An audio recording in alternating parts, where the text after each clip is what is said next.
कथा आजा एकादशी व्रत का था।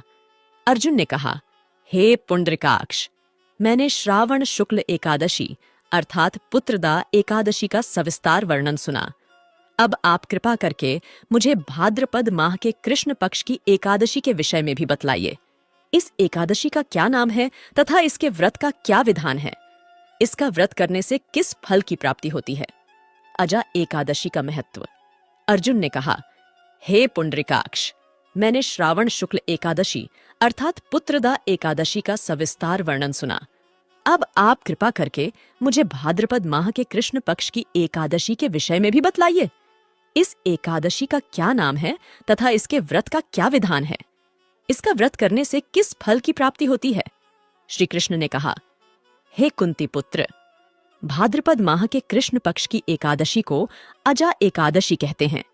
इसका व्रत करने से सभी पाप नष्ट हो जाते हैं। इस लोक और परलोक में मदद करने वाली इस एकादशी व्रत के समान संसार में दूसरा कोई व्रत नहीं है। अजा एकादशी व्रत कथा। अब ध्यानपूर्वक इस एकादशी का महात्म्य श्रवण करो। पौराणिक काल में भगवान श्री राम के वंश में अयोध्या नगरी में एक चक्रवर्ती राजा हरिश्चंद्र नाम के एक राजा हुए थे।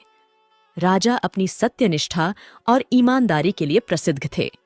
एक बार देवताओं ने इनकी परीक्षा लेने की योजना बनाई। राजा ने स्वप्न में देखा कि ऋषि विश्वामित्र को उन्होंने अपना राजपाट दान कर दिया है।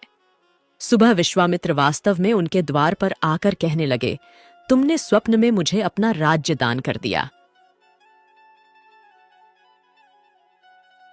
राजा ने सत्यनिष्ठ व्रत का पालन करते हुए संपूर्ण राज्य विश्वामित्र को सौंप दिया। दान के लिए दक्षिणा चुकाने हेतु राजा हरिश्चंद्र को पूर्व जन्म के कर्म फल के कारण पत्नी, बेटा एवं खुद को बेचना पड़ा। हरिश्चंद्र को एक डोम ने खरीद लिया जो श्मशान भूमि में लोगों के दाह संस्कारा का काम करवाता था। स्वयं वह एक चांडाल का दास बन गया। उसने उस चांडाल के यहाँ कफन लेने का काम किया, किंतु उसने इस आपत्ति के काम में भी सत्य का साथ नहीं छोड़ा। जब इसी प्रकार उसे कई वर्ष बीत गए तो उसे अपने इस नीच कर्म पर बडेढ़ा दुख हुआ और वह इससे मुक्त होने का उपाय खोजने लगा। वह सदैव इसी चिंता में रहने लगा कि मैं क्या करूं, किस प्रकार इस नीच कर्म से मुक्ति पाऊं। एक बार की बात है, वह इसी चिंता में बैठा था कि गौतम ऋषि उसके पास पहुंचे। हरिश्चंद्र ने उन्हें प्रणाम किया और अपनी दुख भरी कथा सुनाने लगे। राजा हरिश्चंद्र की दुख भरी कहानी सुनकर महर्षि गौतम भी अत्यंत दुखी हुए और उन्होंने राजा से कहा, हे राजन, भादो माह के कृष्ण पक्ष की एकादशी का नाम अजा है। तुम उस एकादशी का विधान पूर्वक व्रत करो तथा रात्रि को जागरण करो। इससे तुम्हारे सभी पाप नष्ट हो जाएंगे।